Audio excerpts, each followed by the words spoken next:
Апсолутно се согласувам со вас. Можеби работите одат споро, но има одредени дела. Така е, службата има околу 400 директни вработени и има уште 300 надворешни работени. Тоа 300 надворешни се хигиена, тековно одржување, обезбедување, кои што се индиректно преку надворешни фирми. Имаше дела, имаше едно дело каде што претходниот директор заврши во притвор.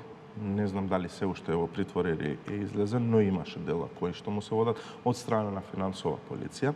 Има уште едно, не би можел да кажам дека е дело, но дека се врши испитување и истражување во овој момент од страна на МВР, односно економски криминал или организиран криминал, па да оставиме на времето да видиме тие се службите кои што треба да извадат некакво дело, да го дадат до обвинителството да постапи. Наше е да ги отвориме вратите, да им ги дадеме документите на увид и понатака се оставаме на нив. Да, бидејќи се сеќавам на почетокот рековте дека одредени министри од претходната влада недомаќински се однесувале или трошеле многу средства на работи кои не се дозволени во вршење на должност. Да, така. А и патувањата биле апсолутно кој како сакал.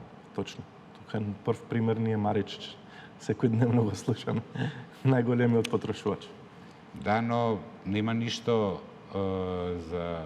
за него. Па тоа го работи, се повторно ќе се вратиме на обвинителството. Најверојатно тука ни каска малце обвинителството, не постапува соодветно, дали нема доволен капацитет, дали не се доволно добро организирани, но да, во право сте, во рок од 11-12 месеци до се требаше да има повеќе дела, не само во службата за општи заеднички работи, него генерално во целата држава, но ајде да се надеваме дека ќе се управат или па треба да се бара решение да се прави нов избор, реизбор или како и да.